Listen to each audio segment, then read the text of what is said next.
Parents can be your biggest downfall. Hello guys, so today's video is on the fact that parents can be your biggest downfall. Now, when I'm making this video, it's been a minute since I've uploaded. I don't really know what's been going on, but I've been struggling with consistency and all of that. I used to just up and make a video, but I can't do that anymore. Maybe it'll come back to me, but for right now, I'm not feeling that. So that's what's going on.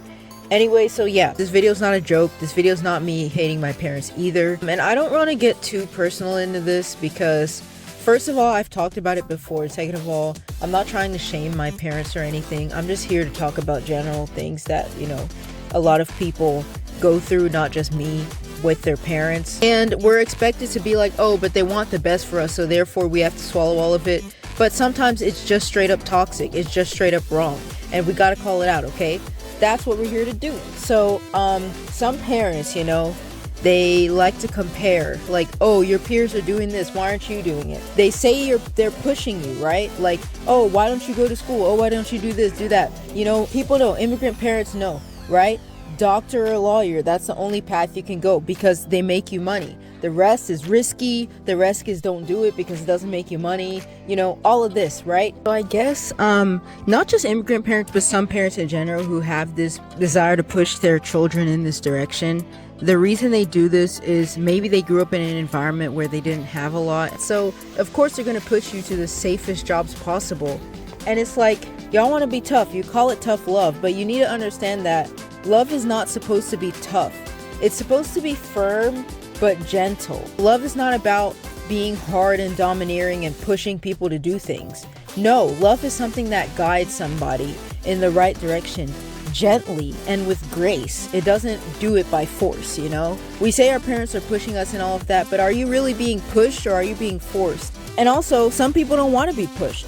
You know, I'm not saying don't encourage your kids to go for more in life, but don't be the person that tries to push them into this box that if they don't go into that box, oh my god, like it's such a big deal, you know? Yeah, maybe it is a big deal, but it doesn't mean you have to force them into that box. Maybe there's something else that they want other than what you want, you know, and you might not know it.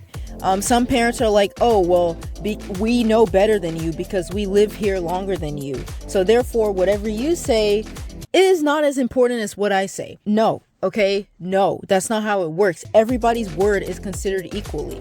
I know that maybe sometimes we don't get it right, but that's not the point.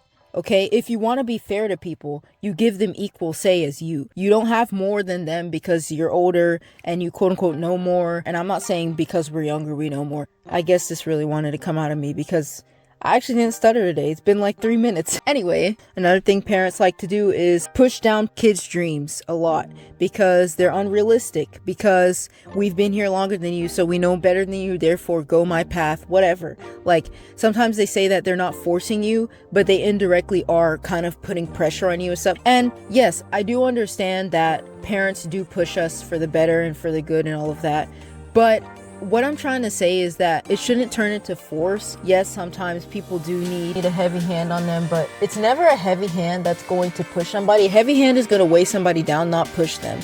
So you don't want to be too heavy on the, you know, encouragement. If you're always telling somebody something and they just don't do it, there's probably a bigger issue at hand than just what you're telling them. Like, what you're telling them probably isn't going to be enough to get them moving. Or maybe they're one of those people that needs to hear it like 50, 100 times. But that's rare, right? If somebody really wants to do something, they're not going to wait extremely long to do it, okay? Even if that's required of them. Most of the time, like, you would try to get ahead. So if you notice that the person is not changing within a certain amount of time, give them space. You might think that, oh, like, the more you say it, the more that, but no, that's not always how it works. Sometimes they just need time. They just need space. They just need their own time to sit and think about things. Let me put it this way, in fact. God gives us grace, a lot of grace. And the intention of grace, this is even said in Romans, the intention of grace is a kindness that is meant to draw you back towards God. If God didn't give you that grace, then the time you turn back is because you don't want punishment. You're not actually turning back because you want to change, right? Real, genuine change is not a result of pressure. Real, genuine change is something that comes out of being free and having that will to change. So that's what you need to give to your children. If you're an adult and you do these things, I encourage you, please stop. Please listen and think about your actions. Just slow down a little bit. I know that sometimes they say it's protectiveness, and you can say it's protectiveness, but it's also bad, right? If you're doing something bad with a good intention, it's still a bad thing that you're doing. And don't be a parent that forces your kid to open up to you, because opening up is not about you speak and you're suddenly healed. They have a saying, right? A problem shared is half solved. But the thing is, when you're the person with the problem, if you don't share it on your own terms, it's not going to be solved for you. It's just going to cause more pain if you're forced to share it. So you still need to give that space and that ability for them to share what's going on in their mind and stuff. And you don't force them to do it. I don't know if this is African parents or in general, but like, there's a thing about, oh, you shouldn't be a secretive person, like you should share everything that, like, no, you're allowed to have privacy. You're allowed to keep certain things to yourself. If you don't want to share something, it's okay. If you share something out of your own time, that's more painful than just not saying anything at all. This has been on my head for a minute, and now that I'm making this video, I can finally talk about it. But there was, somebody that, tried to come in and be like, they were doing it with good intention, but they were like, hey, I want to know what's going on and all of that. I want to help you. And I attempted to share some things with that person, even though I was trying to say like, I don't want to, I really don't want to. And now it just sticks in my head. Like, now I feel like I'm even a little bit scared to talk to that person, just because of how I felt forced to say something. Another thing about this can be parents who are too overly monitoring on their child. Some parents, especially nowadays parents or whatever, don't watch their child too closely. But I would say that there is a fine line where you're doing too much. You don't need to know every single video your kids are watching, but you do want to have a general idea, and you do want to make sure they know you're watching them. Because if they don't know, how are they going to be disciplined? And it's your responsibility to ask them what they're doing on the internet. You don't have to go into specifics, but just make sure that they are not doing the bad things, right? Like talking to random people and all of that. I don't know if I'll put this in the video, but yeah, when I was on the internet, I actually tried to tell my mom what we were doing and whatever, and she kind of didn't care. Looking back, I realized like I was actually kind of hurt by that, because I wanted her to care, but she kind of trusted us because, I was a good kid or whatever when growing up. But I still feel like it is the parent's responsibility to know about those kind of things.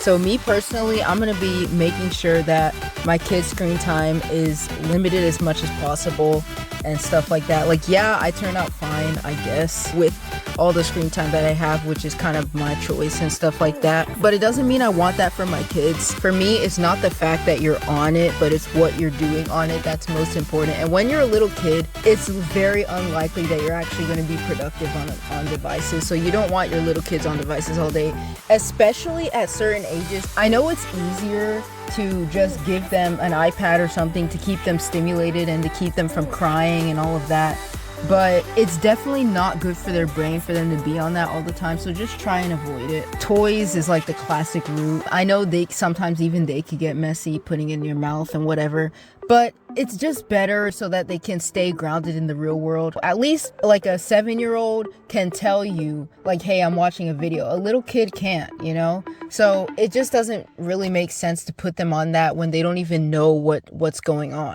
Another thing a lot of parents do is they take the stuff their children do to heart too much. But you need to realize that the minute you do that, you're going to react out of anger and all of this. And when you react out of that anger, the child ends up becoming more defiant. I guess I'm a believer in gentle parenting, which is where you're not going to yell at the child. You're going to kind of gently guide the child, because they're more likely to listen to you being calm and reasonable with them than you constantly shouting at them. If your child needs to fear you before they behave, that's not real behavior. That's being scared of you. They just do something because they're scared of you retaliating rather than doing something out of the love of their heart. And if you turn your kid into one of these people, they're probably going to be really secretive, really defiant, or if they're really soft, that'd be just terrible and unfortunate for them. And also, I wanted to say this at the beginning of the video, but oopsie. But anyways, I'm not trying to say which gender does what more or whatever, like mom or dad or whatever. That's not what this is about. I don't care about that, because everything I'm mentioning here is bad, and that's the more important thing to focus on. I also think that as a parent, even if your kids are really young or something, don't be this person that lies to them. Even if like you think, oh, it's a joke or whatever, oh, they'll grow out of this, like one day they'll realize. But you need to be realistic with your kids so that they don't grow up in fantasy land, you know, especially spoiling, when it comes to spoiling them and stuff like that. You need to let them know the realities of the world. Do you have to let them know like immediately, even if they're like babies and can't understand? No, that's not what I'm saying. But slowly reveal to them the realities of the world is probably the best way to put it. Like when they're 12, you can have the talk about the birds and the bees.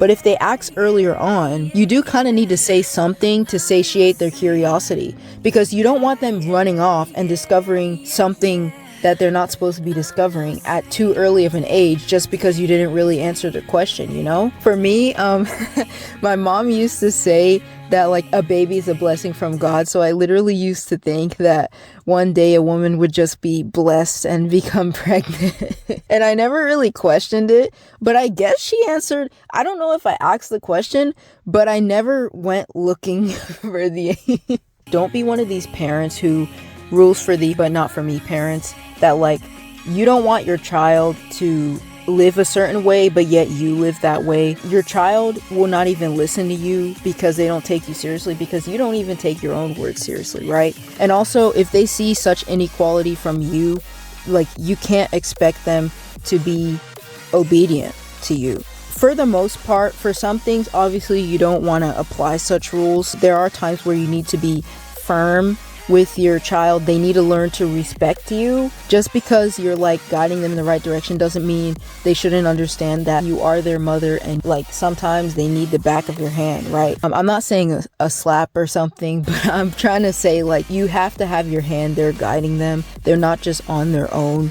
You know, I feel like when they turn to a teenager, you should give them a little bit of space. Don't be this kind of really heavy-handed parent that's still gonna try and control your teenager's life, because that's just not a good experience. You don't always know what you're doing, but it doesn't mean you shouldn't be allowed to have that a little bit of that space, because you're trying to grow into an adult, right? It's not just to be rebellious. Even the best teenagers in the world are gonna want their little space to grow into themselves. So when you see your child doing these things, give them that space and respect what they're doing. Don't treat them as if they're a child, okay? Treat them as if they are growing into an adult. Give them responsibility as well. Giving your children allowance, paying them when they do chores. Maybe it's not what everybody can do, but it's a good way of giving your children some money for themselves. Responsibility should be rewarded. Maybe it's not rewarded all the time. That's not the point. But if you instill that in the child, then they'll grow up liking responsibility, even if it's not rewarded. Another thing that some parents will do is they will annoy their kid in the name of discipline. They'll constantly be calling their kid, expect their kid to be at their beck and call and be like, oh, I'm just disciplining them. Oh, this is just training them to be a good child. No, that does not show respect for the kid's time. I've talked about this before. It's the most annoying thing a parent can do.